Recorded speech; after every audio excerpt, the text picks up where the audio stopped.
How about telling your story? Well, I hate to tell you, but nobody cares about your story if you're selling one-to-one. Whose story do they care about? Their story. We never had to hard sell our product. When I bring this thing to the beach, it's like literally a magnet. It's just a polar magnet, just pulls people in. He doesn't even say anything. I don't have He to talk. sits down and builds. People who have, maybe bone on bone or tendonitis, they're constantly suffering from some amount of pain and discomfort, but they don't want to give up being active. So it's a game changer for a lot of people with those types of conditions. What I'm selling is personal care and making people feel great. So we touch people in their highest highs and their lowest lows. And we also do that with our staff. I'm Richard Gearhart. And I'm Elizabeth Gearhart. You've just heard some snippets from some of our guests on the show. Stay tuned for the whole story. I'm Richard Gearhart. And I'm Elizabeth Gearhart. Welcome to Passage to Profit, the show that's all about entrepreneurs, innovation, and the intellectual property that helps them flourish. Tonight, we have on our show Jeremy Miner from Seventh Level Communications, and he's going to be telling you how to persuade other people to purchase your product or service. And in addition, we are welcoming some friends back to the show, Kevin and Laurie Lane from Create a Castle. So good to see you again. And we look forward to hearing all about your progress on your project. And then we have Roy Carrillo and Darren Lancaster with Go Sleeves. If you thought you knew what sleeves are, you're wrong. These are amazing. And especially if you're an athlete, you need them. So stay tuned and listen. Yep. And we also have, who is just joining us. Oh, Jessica Walker, J. Walker Salon. Welcome, Good morning, Jessica. everybody. Welcome, How are Jessica. We're doing great. So, but before we get to our distinguished guests, it's time for IP in the news. And boy, do we have some humdingers for you this evening. So the first is that if you have been convicted of murder, don't think that you can enforce a patent if you were incarcerated in the state of New Jersey. Right, it's state by state, right? Right. A lot of people didn't know that, I'm sure. And so obviously rule one is don't commit murder in the first place. But if you do, commit it in a state that allows patent enforcement. So in any case, this case actually almost went up to the Supreme Court. An inmate who shall remain nameless decided that he was going to write a patent while he was in prison. He did it pro se. He got it through the patent office, and then he sued Western Digital. And we don't know if they were infringing his patent or not, but they created a defense saying, look, you can't file a patent against us or infringement suit against us because you're in prison. And it turned out that New Jersey has a law saying that if you are in prison, you can't run a business without the warden's permission. And it turns out that the warden never gave this guy permission to operate his business. And I guess they included in the definition filing a patent lawsuit. So I think that's an important lesson for us all. I think just don't kill anybody. Right. Stay out of prison, kids. You won't be able to enforce your patents. So that was a really interesting tidbit of information that we had not known until we were clicking around the internet. And we also found a patent application that went abandoned because they did not respond to a communication from the patent office, which is called an office action. But I thought it was a great invention. It's dog nose art. So basically it's a method and it's very technical. She's got all these different chemicals, ways of doing this. But when your dog goes and sticks its nose on the window and makes a smudge, you can lift a print of that smudge off the window with her technique. And then you can use it to decorate anything you want. Yeah, I mean, and to me, it just sounds like, your standard CSI fingerprint technique, only with dog noses instead of fingerprints. Who knows? They may have a dog nose database somewhere. So if your dog also commits a crime, then they can identify the dog. But in any case, you can make art out of this, and just think of all the disappointed children and mothers and fathers who were expecting dog nose print art for Mother's and Father's Day. And, now they're sort of left out in the cold. So it's really a tragedy that that patent never went through and the product was never commercialized. So. Well, there may be something similar. I don't know. I don't have a dog, but you know what? If there is something similar, I'd probably get it for my son, whose dog is like his baby. I didn't actually. I'm wondering like what other animals this could apply to. So like, could you get like fish lips, maybe, or you know, cat noses or elephant trunk, you know, things. You know, if it was written broadly enough, you could have a lot of options. So. On that note, I would like to hear what everybody else in the room thinks about this. So we will go to Richard's roundtable now. So yeah, Jeremy, welcome to the show, and thanks so much for joining us. And you got to take this someplace. What are your thoughts? Well, you know, I would say, you know, don't do drugs, don't go to jail, don't commit murder, those type of things. I mean, before you brought that up, I mean, that was kind of like shocking news. I would never even think about something like that. So how do you comment to that? Well, what's your best advice? You know, don't get in trouble. I guess don't go to prison, but make sure your patents are yours and you don't get in trouble and kill somebody. I mean, what can you say to that? Well, you know, you're right. There's nothing that you can say. And I do get how, you know, there are laws that if you go to jail for a crime and you write a book about it, that, you know, they say you shouldn't be able to profit off of your criminality, which I buy into. On the other hand, I mean, if you have somebody who wants to write a patent, presumably there's some productiveness in that, right? And so, you know, I have to say though, I kind of agree with the court's decision, but you know. Yeah, I mean, I would say, I mean, if you committed that type of crime, now obviously if it's a different type of crime, let's say you live in Alabama and you smoke marijuana and you went to prison for a century or whatever. I know there's lots of really strict on that kind of stuff. Right. Hey, let's let the patent, you know, you can have the patent, but I think for maybe that type of crime, maybe you shouldn't be allowed to have it. I don't know. Yeah, I agree with you. And what's he going to do with the money? If he wins. Yeah. So you know, that's an interesting one. I would say it depends on the crime. If it's that type of crime, I say don't let him have the patent. I don't know, man. I'd have to really think about that one. Caught me off guard. But if it's a lesser crime, if it's a lesser crime or something like that, then hey, let him have the patent. I would say for sure. Well, and it's about running a business from your jail cell in New Jersey. So they really don't want people to do that. Yeah, there's you know what came to mind when you brought that up? What came to mind would be like Al Capone. You know, like in the 1930s, arrested, like running his mob from prison, like directing the shots, had like this nice big cell and all this stuff. That's what brought to my mind when you brought that. Yeah, that's kind of where we're at. Kevin, Laurie, what do you think? You know, I think you're actually talking about my Uncle John Doe. No. So, you know, we have a little bit of an issue here. No, I'm just kidding. You know, I think going back to what you were just talking about is we're in complete agreement where you commit a crime that deep and that heavy, you kind of lose a few rights, especially when you're still in prison. It changes the game a little bit. Yeah, I hear you, Roy and Darren. What are your thoughts?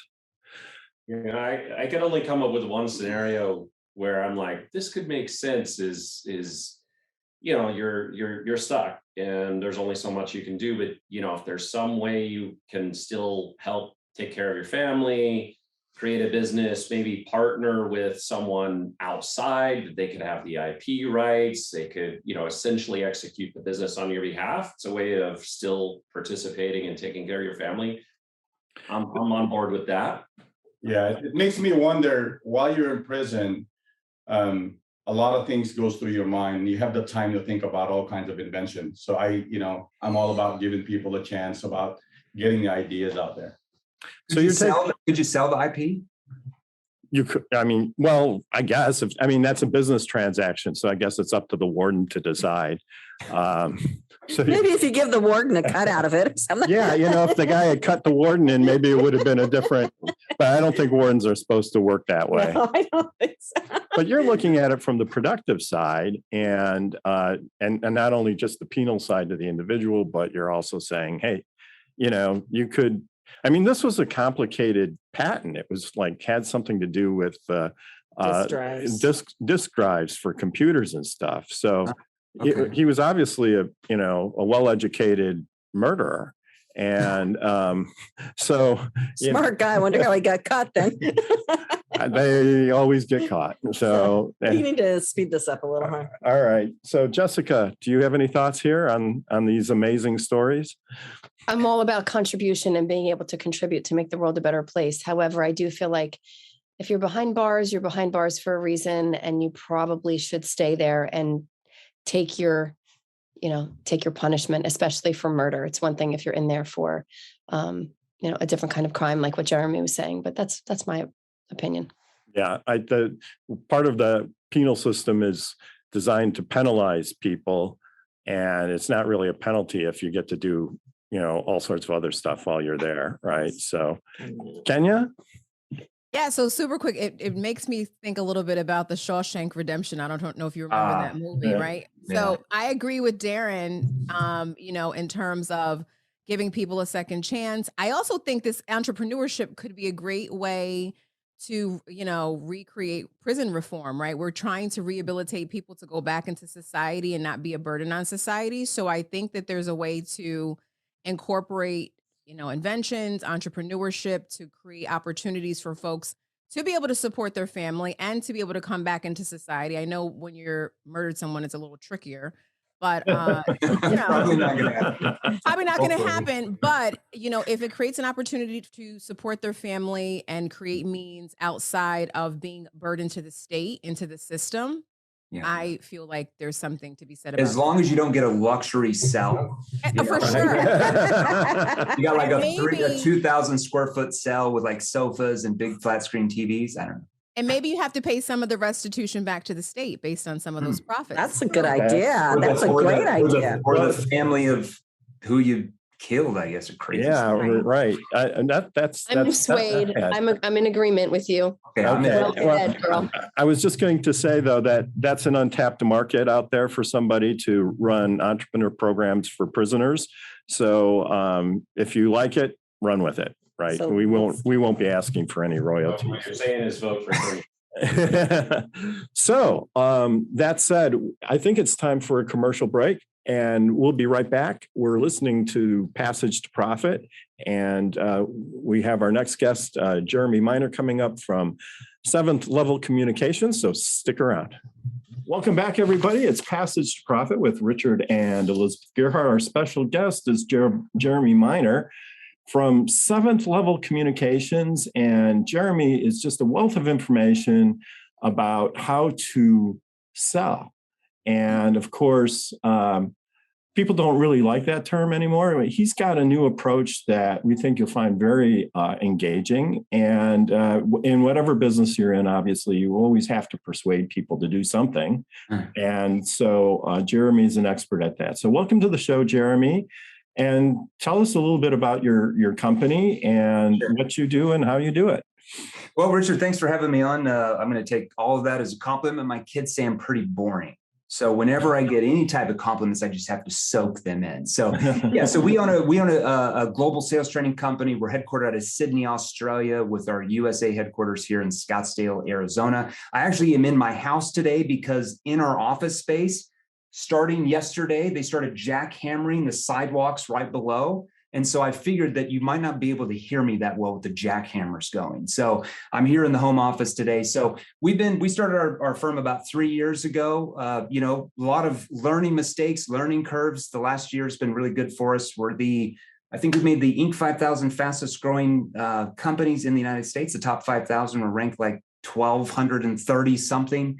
And we're wow, that's great. Congratulations. Every squirrel eventually finds a nut, right? Every blind squirrel eventually finds a nut, as the saying goes. But we're ranked the number one fastest sales training company or firm in the world now in the last 12 months. So it's just about building the right team. It's not me. It's just the team around me that makes it all good. I'm just kind of the boring guy that does a lot of the methodology and stuff like that. But once you have the right team, really anything is possible in business, in my thoughts, for sure. So you gave us some questions we could ask you, which is awesome. Thank you. And I feel like this one is really important for listeners. So what do you think are a few of the biggest mistakes entrepreneurs make when they're trying to sell their products? I'm going to say something that is everybody's going to be like, what? No way. Like, I need to be this. But I think one of the biggest mistakes, and we see companies do this, whether they're, we have a few Fortune 500 companies down to SMB to individual salespeople selling anything. And I think one of the biggest mistakes that entrepreneurs make, especially when they start, is they come across so enthusiastic about their products and services, and they try to talk about their solutions so early in conversations that they just trigger people to run the other way, right? Think used car salesperson. Now, no pun intended, we train a lot of car dealerships, but they know what I'm talking about, okay? And I know, like, when I say that, when I'm at events and I say that, and they're like, no, like, we have to be excited about what we sell. We have to be enthusiastic, because when we're enthusiastic, people are just going to be excited too.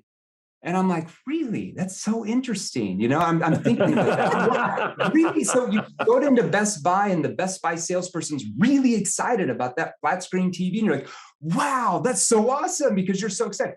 So now, do I mean that you shouldn't be excited about your products and services? No, but you have to keep that to yourself. You have to keep that internal. You have to, like when we're training groups of salespeople, we say, hey, you got to get rid of the commission breath. Like, hashtag ditch the pitch. And I think, my background is in behavioral science and human behavior. That's what I went to school for. I'm not sure that means anything, but in this, it does. So typically, like, the way the human mind works is usually within about 7 to 12 seconds of every sales call or any sales interaction you're with a prospect, whether that's on Zoom or, whether that's on the doors or whether that's in a boardroom meeting or a home, it doesn't really matter. Your prospects are subconsciously picking up on your verbal and nonverbal cues, tonality, body language, okay, what you are saying and or asking that triggers their brain to react to you in one of two ways, okay? So first way is if you come across like aggressive, if you come across needy, and I would say attached, like the commission breath is coming out and you don't know the right questions to ask to get them to engage, it triggers what we call fight or flight mode. Okay, everybody's heard of fight or flight mode. I don't think a lot of people understand what that means. And that's where your prospects try to get rid of you very fast. And they say things like, oh, can you call me back later? I'm too busy. Or, we don't need that. We already have that. Or we don't have the money for that. Or, maybe call me back in a week, a month, a year later. Does that ever happen to anybody listening? Of course, right? Yeah. Now, if you come across more neutral, calm, and detached is the key word, and you ask the right questions, it triggers their brain to subconsciously become curious enough that they want to engage, that they actually want to open up to you because you might have something very important for them. So we have to, in any kind of a conversation we're in, especially as a business owner, let's say we're meeting with investors or anything, we have to come across, detached from the expectations of really making the sale, and instead focus on whether there's even a sale to be made in the first place. Focus on whether or not you can actually solve their problems. Yeah, I mean, I would add, and so when clients call Gearhart Law and I talk to them, I usually just say, hey, I'm Richard Gearhart. How can I help you? And I listen to what they have to say. And then based on what they say, I give them advice. Yeah. And usually the thing that I think makes it successful for us is that if you can solve their problem or show them or tell them how to solve their problem, then they're much more likely to work with you. And as opposed to saying, well, we've been in business 15 years and we have this expertise. They don't care about that. They just Nobody cares about you. They only care about. Yeah, it's like, so, and I have a very laid back personality, but, the firm has a lot of clients, and part of it is just really being able to listen to somebody and figure out a way to make your needs mesh. Or, we need clients, they need. Yeah, we call that becoming a problem finder and problem solver, not a product pusher. And there's a whole thing we could talk about that for sure.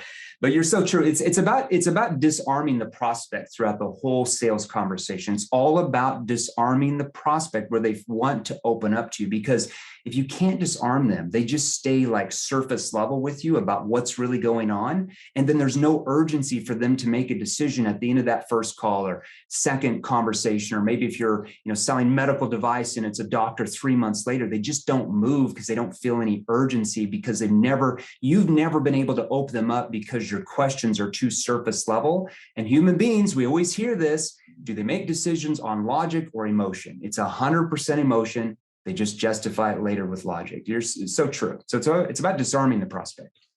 Well, so I have another question from your list. This is awesome. This is true authenticity here. I do pretend to be smart, but really it's not.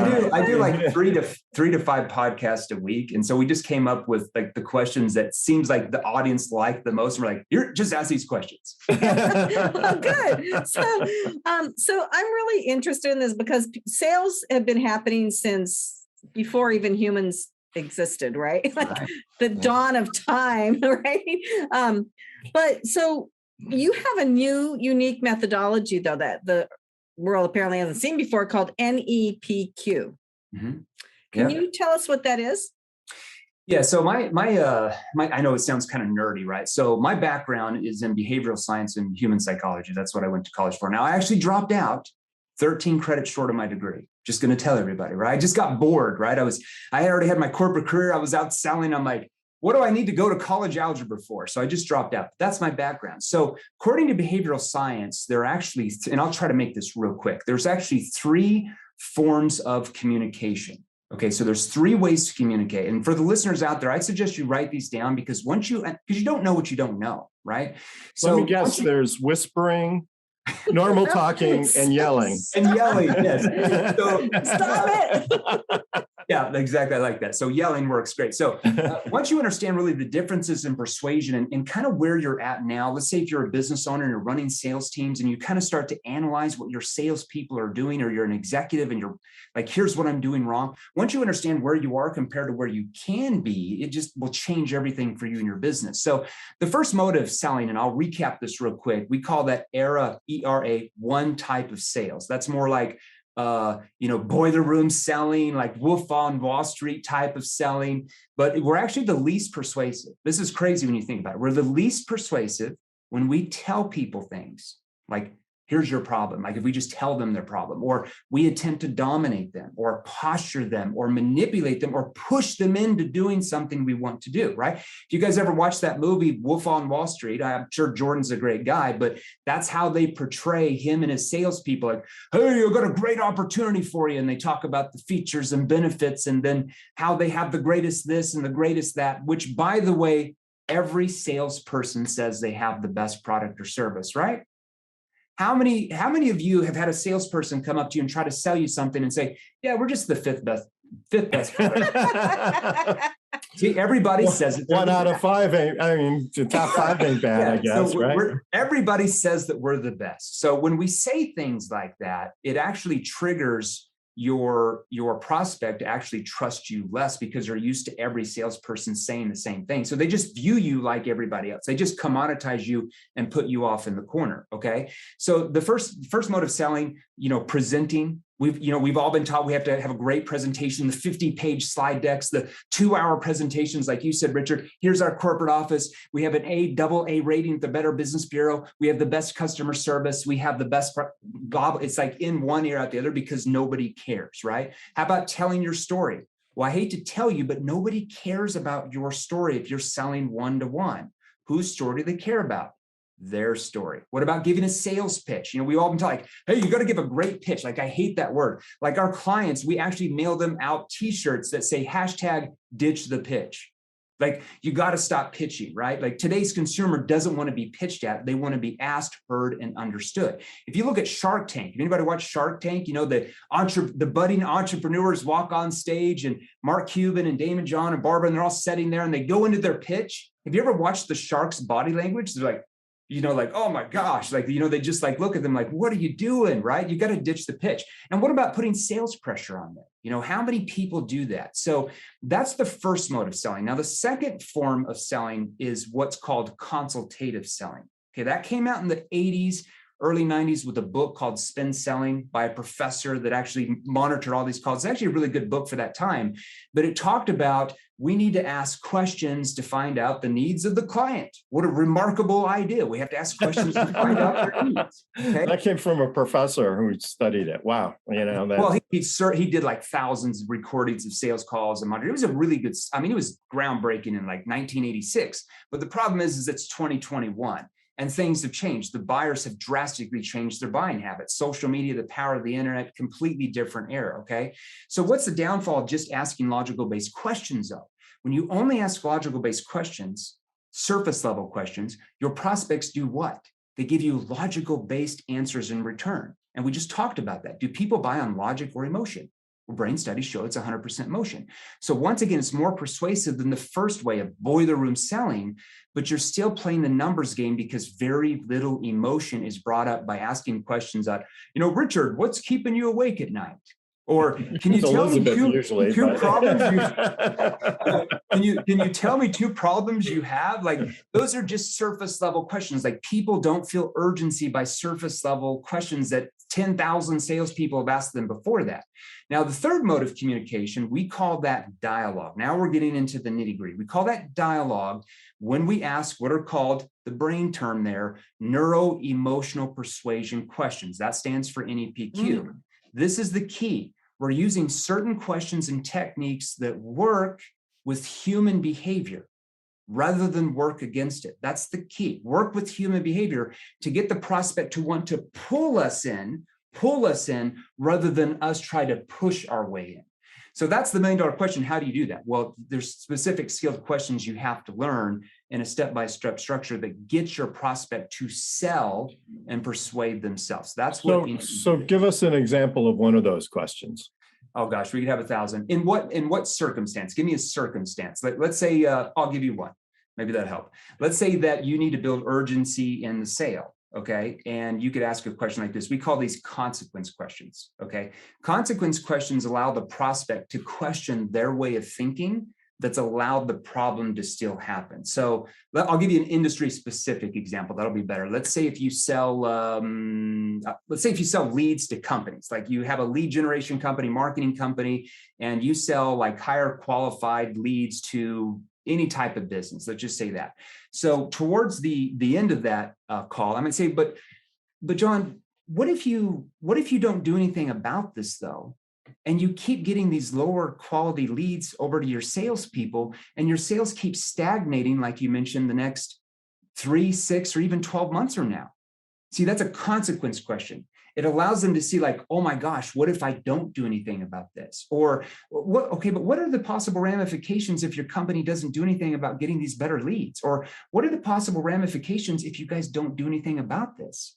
See, that gets them to question their way of thinking. That allows the problem to keep happening. When they question their way of thinking, it opens them up to be like, I have to do something, right? Because we're starting here, and we'll get to the nitty gritty if we ever have time, but we're finding out what their current situation is. We call that the current state. We're finding out what their future, what they want the future to be. We call that their objective state.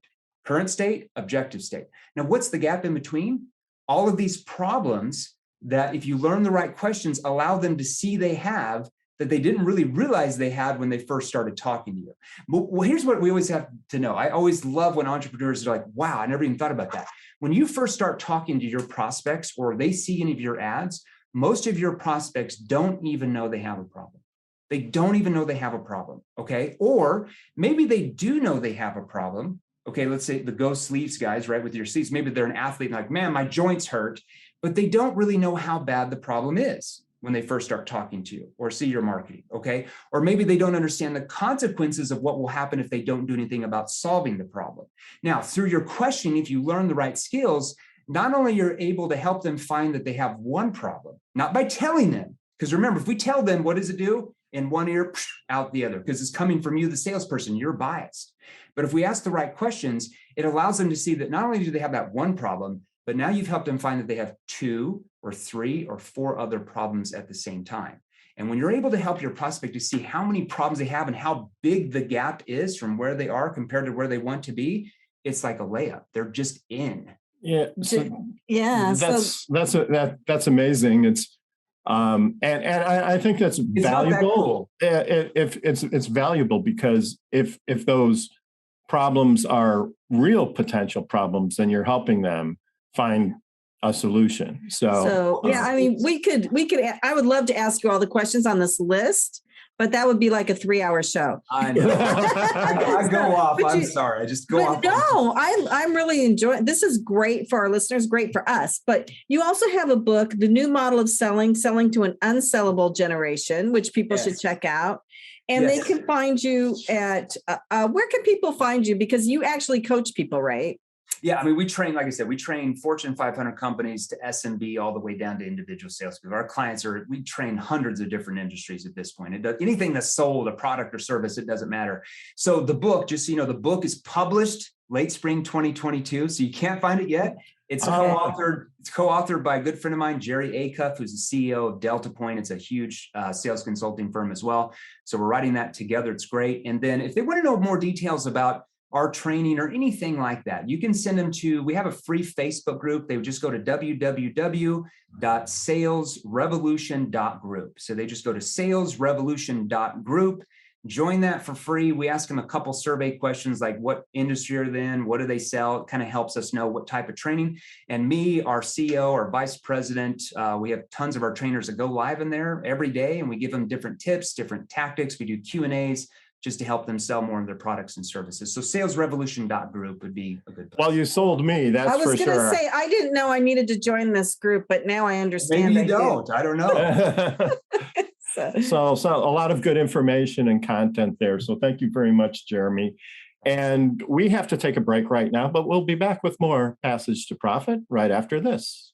Welcome back, everybody. Passage to Profit. And I thought Jeremy was just wonderful with all of the great insights. Unfortunately, his book is not available yet, but it will be. And, as you mentioned, you can join the Facebook if you want to learn more. And if you didn't write down his top 3 communication styles for salespeople, it'll be on our podcast tomorrow. Right. And so you can listen to it again and again and again until you have them internalized, and you'll become a better persuader because of it. But now it's time to go on to our very good friends, Kevin and Laurie Lane from Create a Castle. Welcome to the show, guys. Good to see you again. And we'd love an update on your project and what's been happening lately. But first, tell everybody what it is. You want to talk? You talk. So basically, Kevin invented a new way to build sand and snow castles. So instead of the traditional fill and flip it mold, he invented where you unbuckle it and pull it apart. Similar to a spring form pan. They've done it in cement. They've done it in, baking, and no one had ever done it in sand and snow. So thankfully we are patent protected. So yes, you are. And, you just gave me a great idea. If you could fill these forms with concrete, you could make sandcastles that never go away on the beach. Masons have bought it. We've had masons buy it. We've had artists buy it. A lot of different artists have bought the kit and actually fired clay. So wow. What about Jell-O? You could fill the molds with Jell-O, and you could have Jell-O castles. Okay, well, but anyways, you guys have a lot of add-ons too. I love the little fairy lights that you put with it. Yep. Light up your castle at night and everything. So yeah, it's been we started it in 2017 was our first, when we formed our LLC, and it's been a whirlwind ever since. So I think we were on your show a couple of years ago now. That's right. Yeah. And you've been on the shopping networks, right? And you've gotten and you won the top award at a toy show. Was it last year? Right before the pandemic hit, we won the Toy of the Year in the outdoor category. So we won the coveted Toady Award, which is like the Oscars of the toy industry. And it was wild. We were at the dinner with thousands of people. And right before we went on stage, when they called us to win, it was actually the was it the owner of? One of the owners. Yes, of I'm blanking out on It's the a name. large toy company. Yeah, a large toy company was inducted into the Hall of Fame. So it was pretty crazy to go. Little Tykes. Little company called Little Tykes. Blanking out on the name, but yeah, the owner of Little Tykes was inducted into the Toy Hall of Fame, and then we were called on stage like right after him. It was just surreal. Well, and Jeremy's company can find them in Australia, right? Absolutely. Yeah. We just got this in Australia and New Zealand. Yeah. Wow. A lot of our success goes back to what Jeremy was actually talking about before, which is we never had to hard sell our product. When I bring this thing to the beach, it's like literally a magnet. It's just a polar magnet, just pulls people in. He doesn't even say anything. I don't have he to talk. Sits down and builds. I'll build. And then it's like magic. People come to us and they start asking us tons of questions about the product. And I don't know there's no hard sell. And that's the beauty. I just came back from Florida. And the second I came back from Florida, what did we see? We saw a spike in sales on our website. It's just you getting out there, not hard selling it. It's literally just showing and telling. Sounds like a great life. You're spending your time on the beach building sand castles and making money, right? Until the supply chain broke down. Did you guys overcome your supply chain problems? Well, I mean, it's just been the same issue that everyone else is having. So, we got those containers. We have 5 containers on the water right now with, dates that they're supposed to arrive. And we're just praying that they get here. We're paying 10 times more for them. But, same issue that everyone is having. But at least we have the product is out and on the way to us, which is, we're ahead of a lot of people that unfortunately can't even get their product out. So we're lucky. Wow. Well, that's a really. So Jeremy, back to me. Back to you, Jeremy. Comments, questions, advice. Oh, I'm like, I don't want to take anybody's time. Hey, you sold me. Like I'm in. Like my kids, like they saw that. Larry, I'm going to. Can I get that on Amazon or where do I go? Yep. Amazon or start at createacastle.com and go from there. And my 3-year-old, I'm ordering 10 of those. We're going to start reselling them here. Yeah. Well, wait till you go on their website, Create a Castle. These are elaborate. These are not just little 3-inch high sand castles or snow castles. These are villages. Right. Well, I think, you solve a problem, right? Like most people out there building sand castles don't know that they even have a problem. Right. Until they start, possibly seeing what you have to offer. Then they realized how bad the sand castle that dad always tries to make that gets washed up all the time or takes 3 hours, doesn't work. Now they realize they have a problem and you solve that problem. They have a functional sandcastle. Yeah. Yeah. And we really solved the problem by planning and staking ourselves in the heart of the busiest part of the beach, doing a live demo, and then everybody kind of flocks to what we end up building. Well, that's what we did when he first invented it and we got our prototype. Instead of going door to door, we went beach to beach. Yep. And we'd take that prototype, he would build, and we'd be like, okay, just the reaction, like at that point we knew, Yeah, I mean, I could go back in time. I knew that we had a winner when I only had a prototype. I think I've told Elizabeth and Richard this story. We had a prototype. I was on a beach, and after 15, 20 minutes on the beach of just building a simple castle, a bunch of people came up.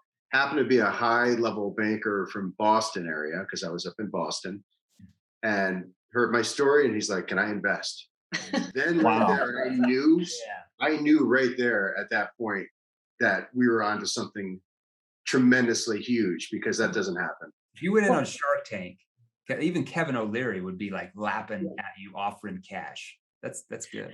We've talked about applying. Our names are Kevin and Laurie, so we get 2 Shark. And we found you through the beach because Kenya was on the beach and she saw you, and she's not shy. She walked up, and that's how we met you guys and got you on here. But Kevin, I know we had discussed, and Laurie, we had discussed some new innovations that you're coming out with. Can you talk about those yet? We can. We can actually show. So Laurie will give you a show and tell. Because we are patent pending. We have our provisional patent on these as well. I don't know, can you see? So we are taking a similar concept of our outdoor kit and bringing it indoor. Big to little. So, we had thankfully with the pandemic, we had an outdoor product. So we did well with everybody wanting to purchase, and, because people were home, and then people were saying, oh, I wish I could do something inside too. Well, now they can. So basically it's going to have a key, and this is just a prototype as well. So then it's going to open up. So the cool thing is it builds, we have proprietary sand or snow. So it looks like, can you see the detail? Oops, I just dropped it. It's for our radio listeners, it's like a rectangle of material that you would put in a small mold, and you would clamp the two sides together and open it up. And then open it up, and then you'd have sandcastle or snowcastle, and it's small enough to play with them. In my house. These will be it's going to be inside your home. Yep, it's going to come in a kit with a little play mat, and it's the thing that differentiates us from like Kinetic Sand and some of the other sand kits that are out there. Kinetic Sand is very heavy, and it like slowly, like almost like melts. Our proprietary sand, or we call it snow, but it's really white sand. You can stack it. So it actually builds up to, what did they say we could do? About a foot. About close to a foot. Yeah, like you can stack the pieces and they actually stay, they form the detail that you can get out of it. And it's really hyper realistic. It's next level. Again, our outdoor kit is next level. The indoor kit's going to be next level. It's very similar. So we're very excited because we have a lot of stores, that we're in already for the outdoor kit, are very interested, and, they cannot wait for the indoor kit to. And if your dog puts its nose against one of the castles, you can lift the nose print, and you have, you can incorporate dog art onto your castle. So we have some more exciting news too for the outdoor kit. We landed 2 major accounts. We landed Sam's Club nationally for next year, and we also landed Costco Canada national. Congratulations! Wow, congratulations! Very exciting. Really, really big accounts. Wow! So we'll be able to say we knew you when. Yeah. Will you still talk to us when you're billionaires? If we survive. As long as I get a scarf. Oh, you want an ascot? Okay. Yeah, this scarf is going to cost you a lot of money. Let me tell you. It's going to have to be blue. I need blue. But this is all great, but our audience is always interested in hearing sort of the stories, and it in a way it just sounds like it was easy, but what are some of the bigger challenges that you faced? It just, all the hair slid down from my head to my face. I noticed that. I was going to say, did you take your hair off your head and stick it on your face? Because last time I saw you, it was the other way around.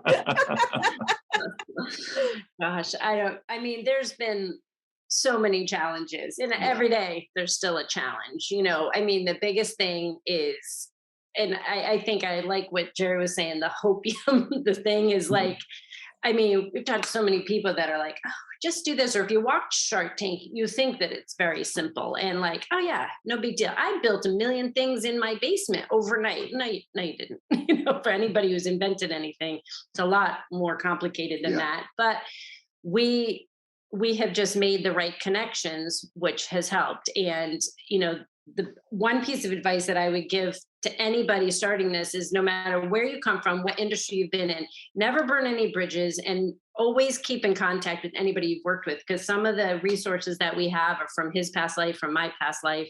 So it's really been helpful in navigating a lot of the issues that have arisen, whether it's financial, production. Logistics. Learn how to drive a forklift. Everybody, all inventors should know how to do it. Well, didn't you tell me at one point that you were having the shipping crates delivered to your house, and you and your kids were unloading them into the warehouse? Oh yeah. Put your kids to work 100%. Let them see. Let them see the birth of your business, and let them be experienced. Our first container that came in, I think we had 8, I think they were 16 years old at the time. 8 16-year-old boys unloaded our first container, all of our son's friends, you put them to work, and it was hard, but. Yeah. Well, thank you for sharing everything. Unfortunately, as much as we are all enjoying hearing this, and how happy and and enthusiastic we are about your success, we have to end the segment, but I'll hopefully you'll come on again once you hit that next level, whatever it is. And I think it should be inspiring to our audience. Kevin was a computer guy who had an idea and had a regular job and left it to take on this project. And it sounds like it's going really, really well. So hats off for that. It's been a lot of hard work and the whole family involved. And a lot of hard work and the whole family involved. So that said, you are listening to Passage to Profit with Richard and Elizabeth Gearhart.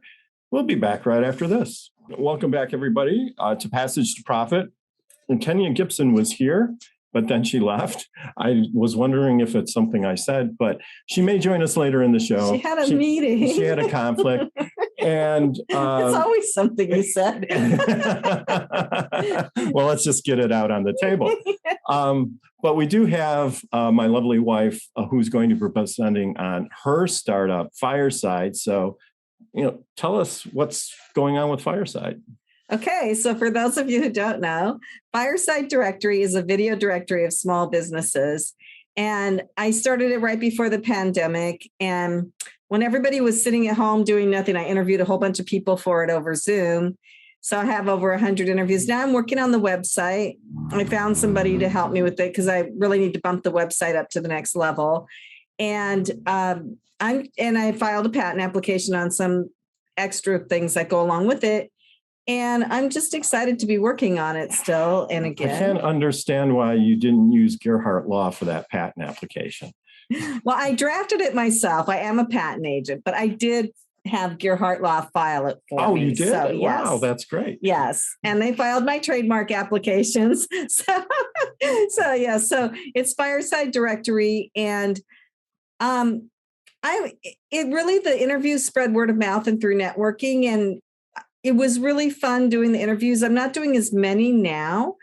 And I think I'll start up again, but I have to network because people have to trust me to be interviewed by me about their business, because there's some people out there interviewing that are not as nice. And there are also some interviewers try to make it all about them. I try to make it all about the person I'm interviewing.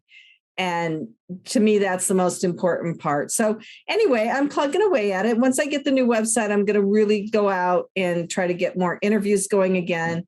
And Richard had an idea in there for scaling that we're going to try to get the app written to do that. So yeah, I mean, it's a great tool for business owners who want to expose their personality and their business in a directory as opposed to on a website. There's lots of additional SEO options there.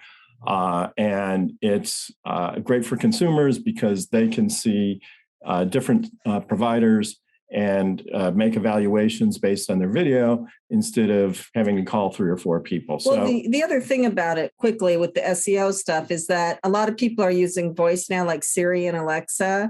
And if you just have yourself on a website, there's no voice there. So I have it transcribed as well. But if Siri's looking for somebody who's actually saying something, with the right SEO, your video may come up. So that's why a lot of people are using video now. Yeah, and so it's a great new product. And now it's time for our presenters. Right. So I get to introduce our presenters. So now we have Carrillo and Darren Lancaster with Go Sleeves. Now these guys are digital marketing pros. So I asked them about their marketing. We got that down, but we came up with this really cool idea that's really needed. And I think these will sell themselves to Jeremy's point. So please introduce yourselves and tell us about your product. I'm Darren Lancaster. I'm Carrillo.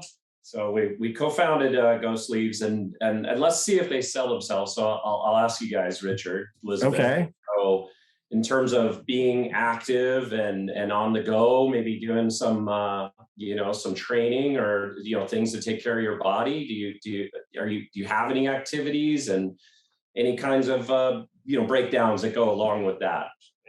Yeah, I have plenty of breakdowns, not just due to my athletic activities though. I do exercise, daily. I did a few triathlons last summer, short ones. So I put myself. He lifts weights. He's very active. We've got a whole home gym in the basement. He's got a lap pool in the basement. He works out a lot, and so nobody even notices. So, but I noticed. I exercise some. I have a bum ankle, so walking is I love to run, but my ankle's not really happy with that anymore. So yeah, so we're active. I mean, you got to do something, right? And it only takes an hour a day, so it's not that big a deal. I fully agree. And I mean, Elizabeth, you have an ankle issue that sounds like maybe prevents you from sometimes getting out and doing what you want to do, walk or run or be active. Is that? Absolutely. Yeah. I mean, right now I'm recovering. I roll my ankles really easily, and I rolled it really badly. Does. It's always on vacations too. I stepped in a drain hole on a cruise ship. Like the rest of the cruise, I was anyway, you need a crutch or a wheelchair? So it's always my left ankle, and it stops me from doing things I want to do. Which feels like when you want to do something and you're prevented from doing it by this breakdown, what's the feeling? What's the emotions that are attached to that? Frustration, anger. Yeah, she gets angry at me a lot and is very frustrated. It doesn't affect the whole halo of your family when you. No, I'm just kidding.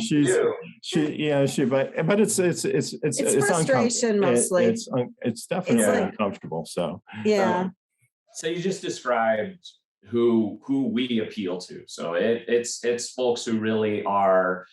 They want to be active. They have kind of a competitive mindset. So they're spending time, they're investing time being healthy and active. And when they can't, it's super frustrating. And so that's really who we are and how we came across this idea, besides being digital marketers. Like, here's a problem that hits us, 15 years of playing basketball together and watching each other go in and out of being inactive and frustrated with that. So, what we have invented is a new category of sleeves. It's a kinesiology sleeve. So it's basically a mashup of compression sleeves that people are probably pretty experienced with and kinesiology tape. And if you've been taped up, right, you've had an injury, you might have been taped up by your doctor, your physical therapist, your chiropractor, your trainer.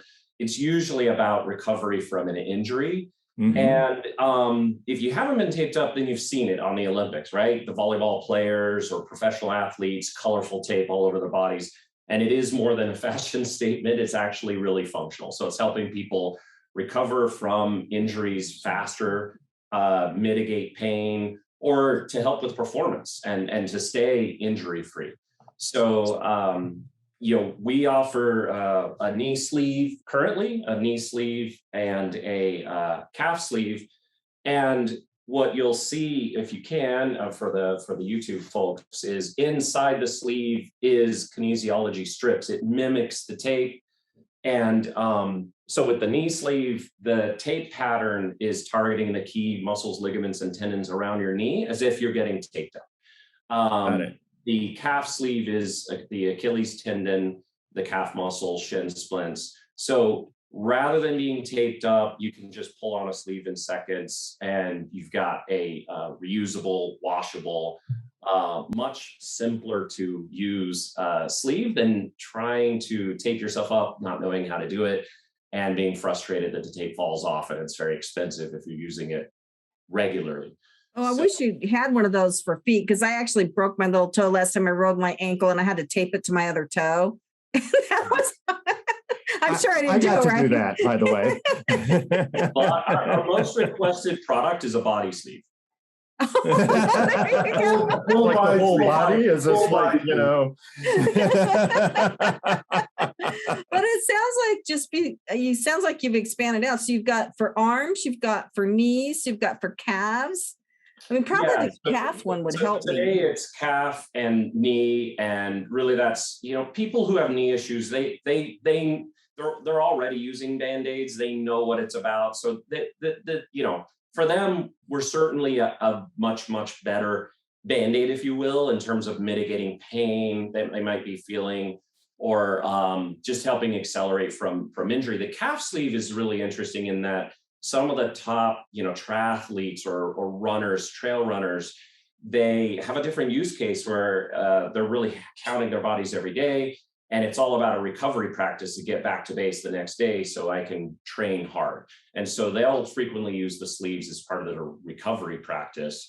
So it's pretty versatile, and there's a lot of different personal use cases. And so to Jeremy's point, as much as we can, hard to do over the internet, but if we can understand the use case, right? How people are being active, what their breakdowns are, what they're trying to achieve, then, that's the product is very versatile, and it's all about just keeping people at the top of their game.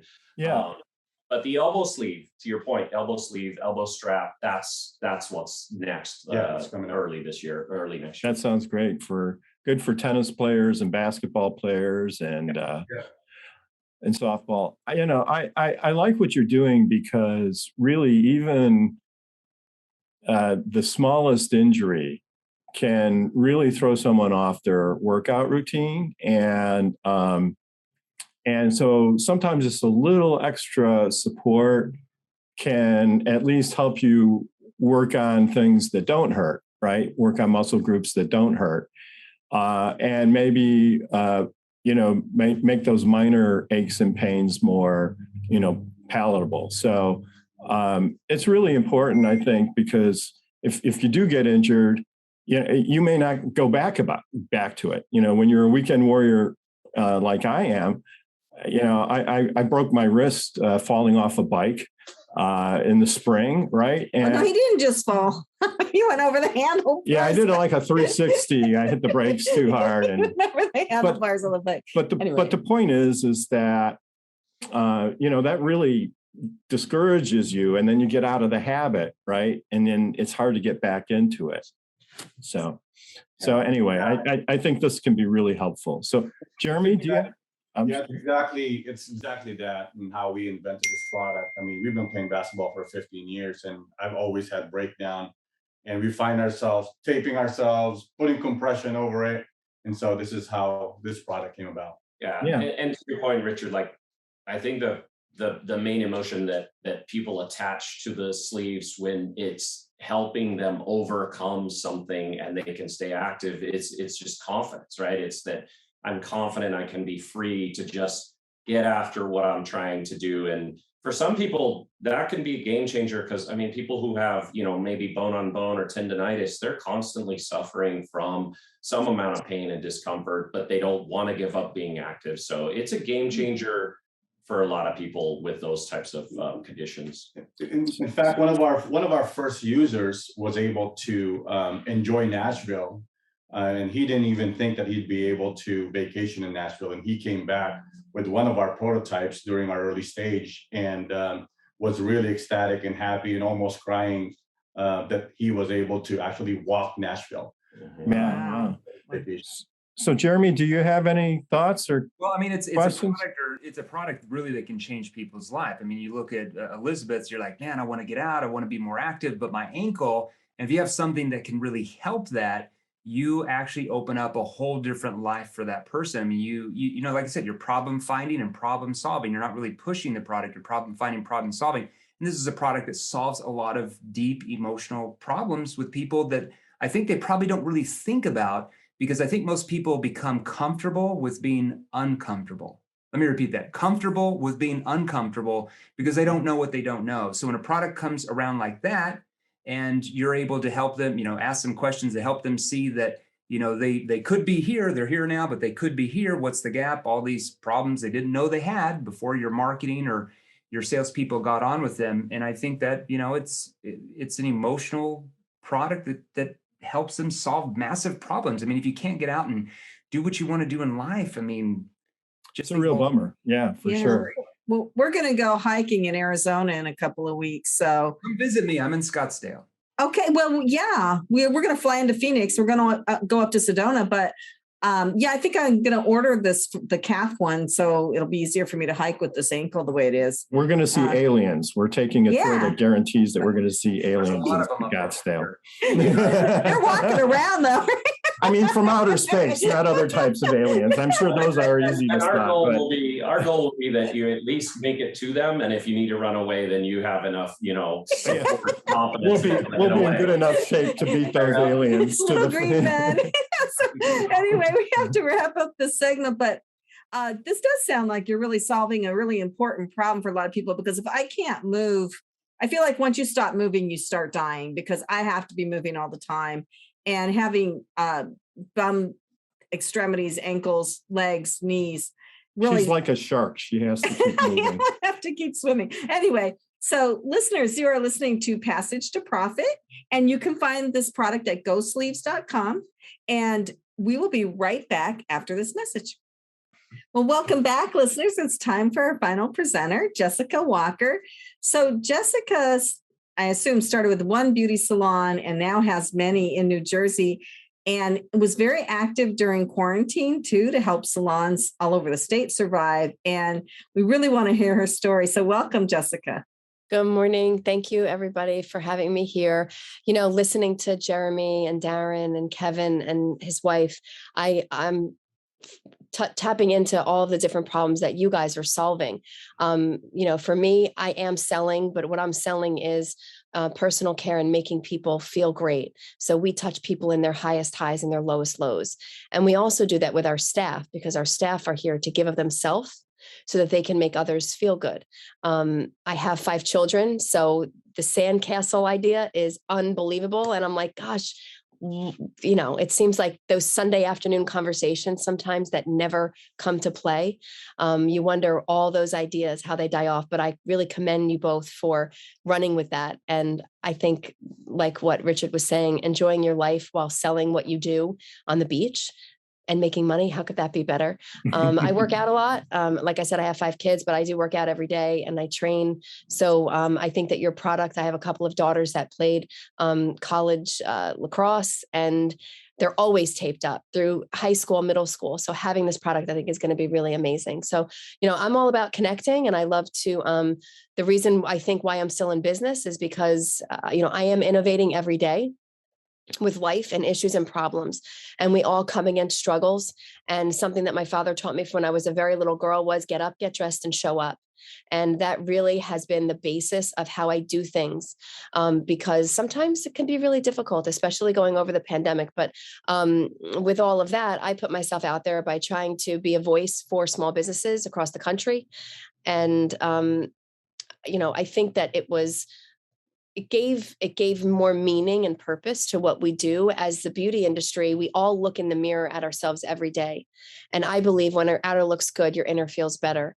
And I think that over the pandemic, what we've recognized is how valuable the relationship with your stylist was. You find this person and they're your person, and you don't typically jump around when you find your person. So I think that it somewhat elevated our industry. And, my mission is really to change the way the world sees beauty. And I feel that we're caregivers to people on the day-to-day, and there's no ceiling on how much money this industry can make. But, I'm very happy to be here with you guys, and I appreciate the opportunity to speak and get the word out. Well, that's great. So tell us some of the things that you did during the pandemic to, really, help us get through some of the stuff that we went through. Of course. So I think help and hope. Hope was really something that I was striving for. I thought that we were going to get on this bus for maybe a week or two, and then it was a bus to nowhere, and it continued on. And my company was shut down for 3 months in New Jersey. So I had just expanded to 4 locations, and it was very traumatic to have no income coming in and not really know what to do with all of my staff. I think I had around 60 people at the time. So I started reaching out to the local newspapers. I'm very involved in the Chamber of Commerce here, and I'm on the board for a couple of nonprofits within my area. But I started reaching out to the newspapers, and they picked up an ad, and then a couple of news media stations called, and I just started to get on and share some of the experiences that I've had as a business owner being shut down, especially when the dogs were allowed to get their hair cut. I was like, how can we cut dogs' hair? And then they're like, well, dogs aren't giving anybody COVID. That's different. Yeah. Totally different. So, that's basically what I did, was put myself out there. I went and just was an advocate for talking to small businesses, and then talking with small businesses that are here locally and nationally, getting in touch with people who needed support and might need advice, and me sharing my experience and them sharing their experiences with me. It gave us hope, like what you guys were talking about earlier. And, hence we're still here. I feel like I'm on the other side of it. However, during the time, it was really difficult thinking, what am I going to invent, or how am I going to be able to continue to do business? Because our industry is, you need people in your chairs. That's the way that this works. I mean, that's a tough one. Right. Well, I think it's awesome that you've got 4 salons now. There are salons all over New Jersey. So what makes yours really stand out? We're a very a family-oriented company, where the people that we work with, we know, like, and trust each other. We're very involved in the community. So when people come in, we have an organization that I'm on the board with called Diva for a Day, another organization called Heartworks. And our community understands that we are here not only to give services to people who are paying, but to give to people who may not be able to, provide these services for themselves. We're all going to be at some point on our knees, if we all haven't been already. So if we can give of ourselves during our times, whether it's a cancer, a car accident, a fire, there's been so many different instances over the last 25 years that I've been in business where people will call and say, can we provide this party? Can we bring these people into your wellness center? And the answer is always yes. That's wonderful. Yeah. I mean, I remember especially the first months of COVID, where everything was just so uncertain. And as a business owner too, I didn't know what to do. And you don't know what to tell people. Your team is asking you questions that you don't really have the answers for. You have financial obligations that you have to address, and you're not sure that you're going to be able to address them. So it's really great that you were out there talking about these things, because I think a lot of people were having those same kinds of questions and concerns. And we applaud you for taking those steps. So what got you into the salon business in the first place? What attracted you to be a salon owner? From the time that I was 10 years old, I started working. I was always selling different things, and I really loved making people feel beautiful.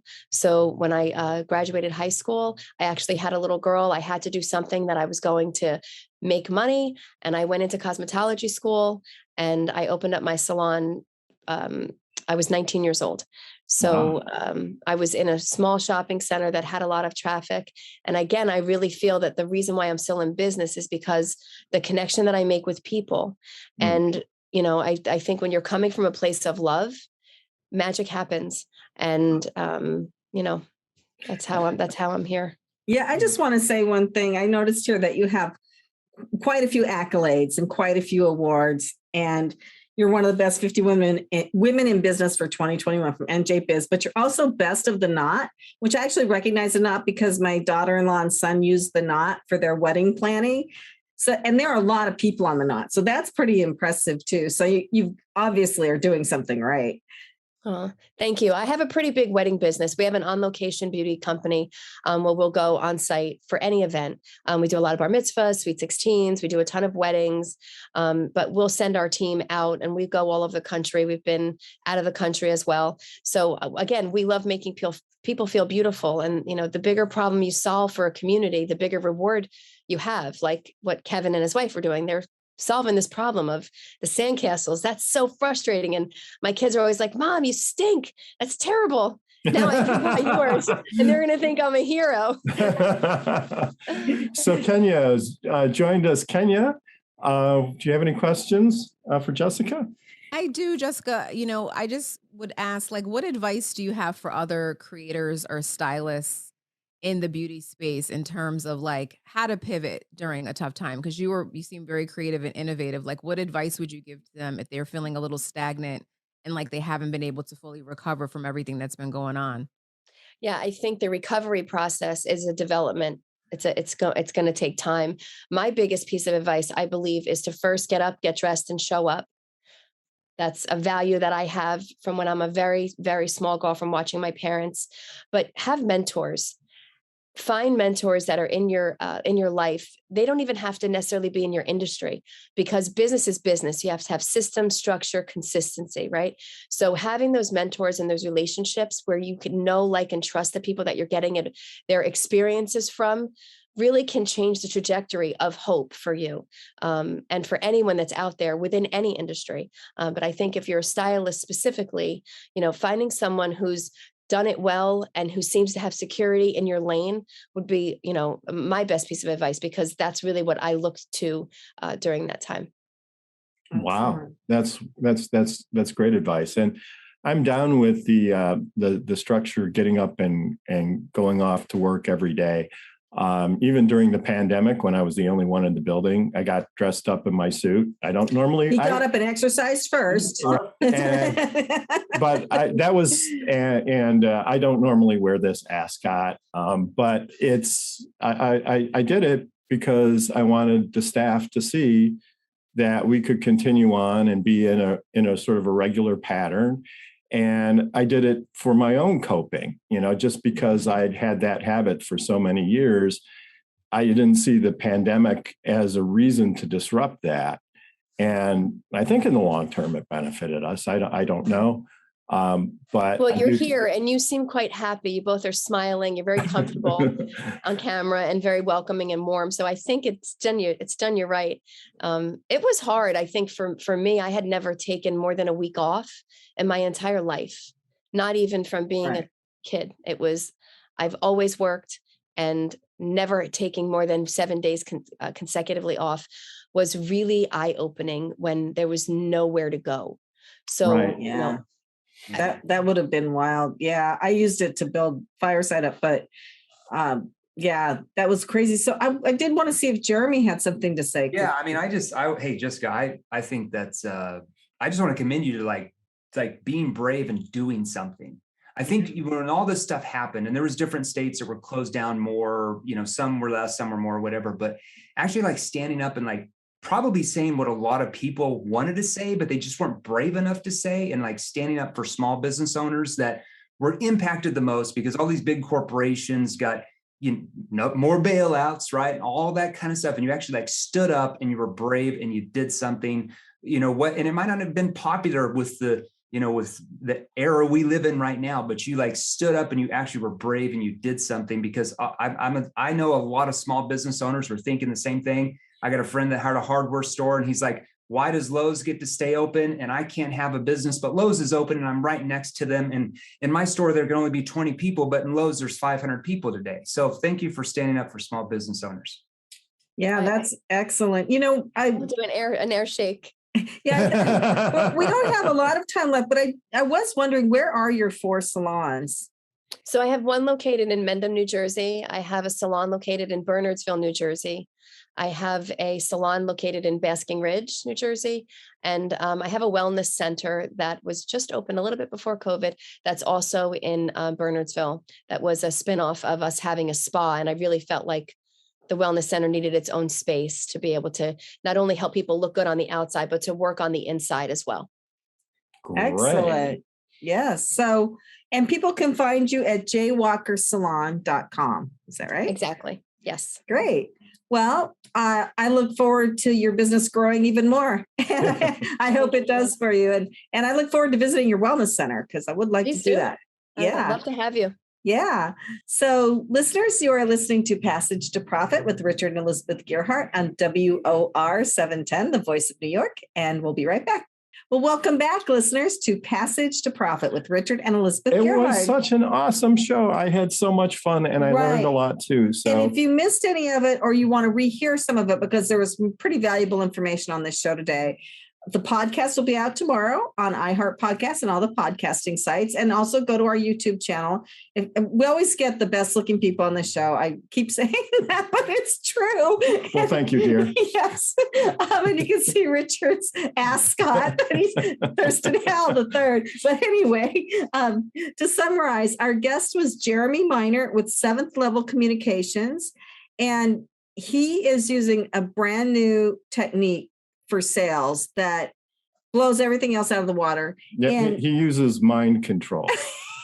no, brain control. Is it brain control or mind control?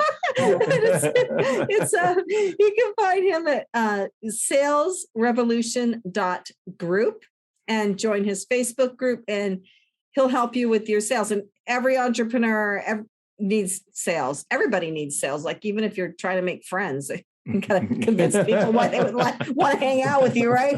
And then I could use a sales course on that for sure. And then we had Kevin and Laurie Lane with Create a Castle, and they've been on the show before. They have a unique way to make sand and snow castles, and now they have an indoor version. So if you have kids running around the house on the holidays, like, this is the perfect time. And it's a creative, fun activity for everybody. And these are sand castles, so you can't actually walk in them unless you're very, very small. And I think our next challenge should be to build real castles and, huge full-size molds. So that would be my challenge. Why am I getting that look? Okay, and moving on. We had Roy Carrillo and Darren Lancaster with Go Sleeves, GoSleeves.com, a really innovative product, which is kind of like taping up your legs and knees and different parts of your body. They make them for different parts of your body, and having some compression. So for people who work out or people who just want to be able to walk around without a lot of pain. And if you make them in the color green, you can be green sleeves. I like it. Okay, from there, moving on. I got nothing for that, but let me add something constructive then.